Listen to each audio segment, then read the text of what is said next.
Hi, I'm Dr. Mirrafati from Mira Aesthetic, again covering up series of questions in this video about breast implant, breast augmentation. One of the most common thing I get is, what does a double D breast implant look like? Or I get this thing often. Well, I don't want to look like a porno star. Now, no disrespect to any porno stars out there, but that's what I get from patients who come in and they're scared of double D's and they say, I don't want to be that big and I don't want to look like this and I don't want to look like that. The question that I put up to them, I said, look, it depends on, now when you get a double D, it's an implant that's out there. Generally what I tell them, anything from 300 to 400, you're in a C range. Anything from 400 to 500, you're basically in a D range. So 400 is small D, and when you get to 500, you're talking about a full D or maybe a double D. Anything above 500, generally that's considered to be a small double D, and go up to 600, 700, whatever.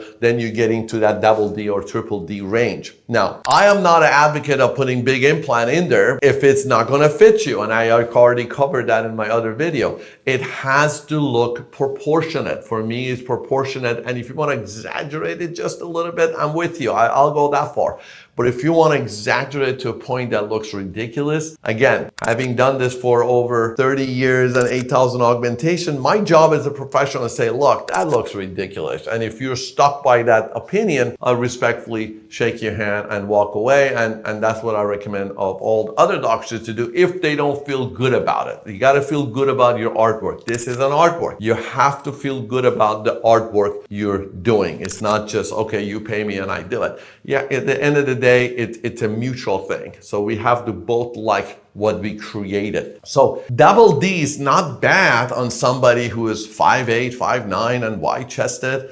And that might actually go better, because if you go too small, you regret it later based upon what common people do. You don't want to do that. You want to be able to do what fits you better. Again, on Mira Aesthetic, when you come in during the pre-op, we actually bring the sizes based upon your size. I'll measure you and I'll bring the implant, and I do bring something 500, 550, 600. And I tell the patient, I preferably like maybe 550, but you try it out. And I had patient that went with my suggestion, and I had patient who come back and say, I want to go lower, I want to go higher, which is all good. As long as you can carry that implant, God bless you. It looks great on you. And again, if you want to do exaggeration of that look, I'm okay with pushing the envelope just a little, but not too much. You don't want to look ridiculous. Remember, so you don't want to look ridiculous. And double Ds are not ridiculous on a patient who actually have the volume, who has the size, who have the height, who have the basically hip. Now, let's say you have a very narrow hip and you have no curvature and you want to be triple D. That looks a little ridiculous, especially, and if you're 5 foot tall, that looks ridiculous. It just doesn't go. It doesn't pan out. So in that situation, I might walk away from that double D.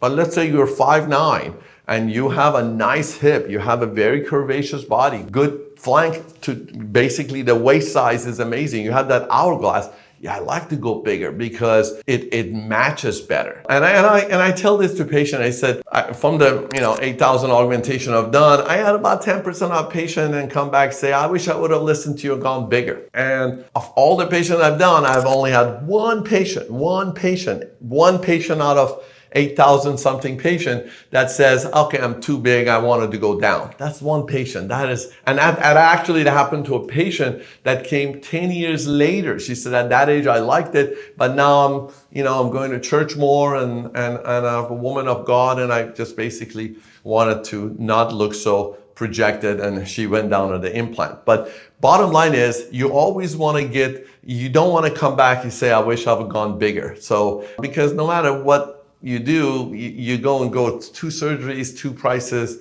2 inconveniences. So you really want to pinpoint to the size you want. So again, in Mira Aesthetic, when you do pre-op, we'll bring the implant, you try it out. I'll give you my suggestion, which is all the suggestion. Now again, if you are 5'10", right, and really curvaceous and busty and you got a nice hip, and you say, I want to put 200, again, I will respectfully shake your hand, walk away from it, because it just is not going to show anything. You just spend $6,000, $7,000 and you don't look like done anything, and it just doesn't look good. And again, at the end of the day, I'm the artist. My signature is underneath that, and if I'm not too happy about that artwork, I really don't want to do it. So again, double D, triple D, it's not about size, it's how you carry it, and it's about how the chest size you have. That's really important. That's what I tell patients. And again, another thing about this triple D is that, or double D, or a C even, I said, look, if you dress provocatively and push them up in your forehead with basically some underwire bra and push them up, even a C can look provocatively, but or you can wear basically a nice clothes and not a push-up bra, a D can actually look pretty good. So stay healthy, stay well. I hope that answered all the questions.